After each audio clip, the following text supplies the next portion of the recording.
Good evening, all.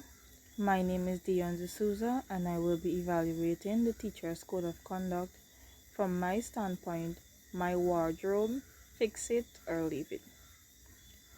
This topic is very interesting. In this presentation, I will be evaluating what is the required wardrobe of the teacher and whether it needs to be fixed or it can remain as it is. First of all, let me just elaborate on what a code of conduct is. A code of conduct is a set of values, rules, standards, and principles outlining what employers expect from staff members within an organization. A code has value as both an internal guideline and an external. A code has value as both an internal guideline and an external statement of corporate values and commitment, as well as written code of conduct clarifies an organization's missions, values, and principles, linking them with the standards of the professional conduct. As a result, written codes of conduct or ethics can become benchmarks against which individual and organizational performance can be measured.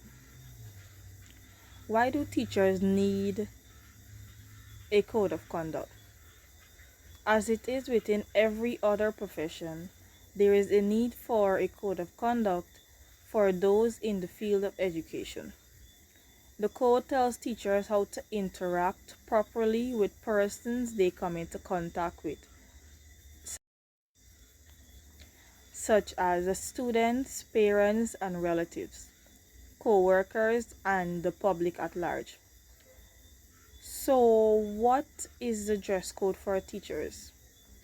According to the Code of Conduct for teachers in Guyana, educators are expected to know and follow the outlined code of conduct for their profession. The dress code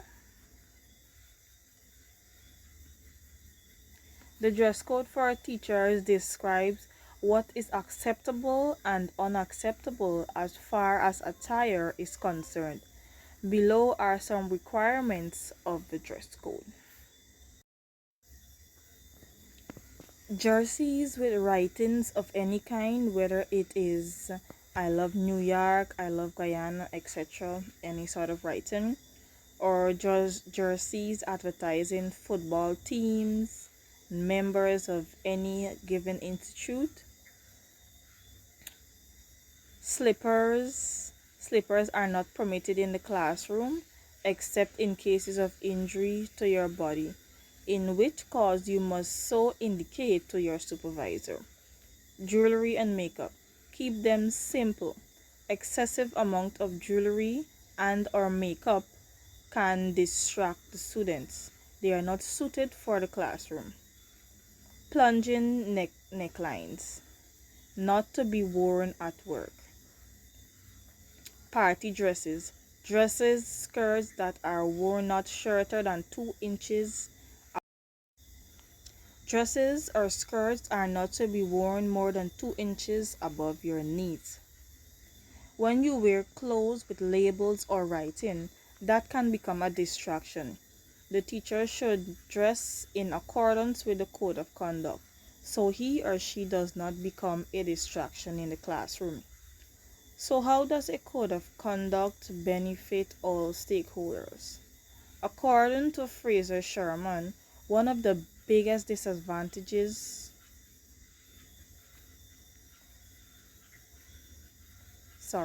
one of the biggest advantages of a code of conduct is that it gives the culture at your organization an ethical foundation. If you and your team usually live by the code, it can improve the way you deal with each other and with stakeholders outside the organization.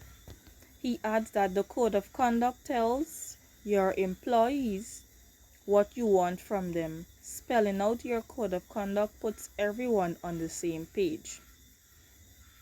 Sherman F. What are the benefits of a code of conduct? 2019, July 29.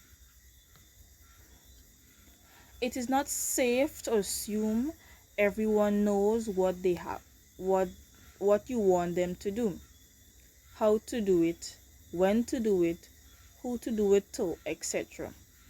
It should not be taken for granted that everyone knows what happens if things are not done. The code of conduct provides clarity on all of that. Everyone is singing from the same song sheet. So, what happens if the code of conduct is violated?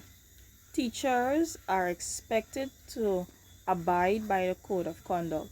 Any breach of the dress code that any breach of the dress code will be dealt with appropriately. Therefore, all teachers that want to remain in the teaching profession would have to fix their wardrobe. So, I think that the code of conduct should remain as it is. It has been this way for quite some time now, and it has proven to be effective. So I do not think that the code of conduct, especially when it comes to teachers' wardrobe, I do not think that it should be fixed. I think it should remain as it is, because we cannot go into the classroom dressed anyhow, or we cannot go dressed in a distracting manner and expect our lesson will be taught effectively with all of our distractions. We all know that we're dealing with children and they tend to get distracted easier than adults. So I think the teacher's wardrobe, as it relates to the code of conduct, I think that it should remain as it is. I do not think that it needs fixing.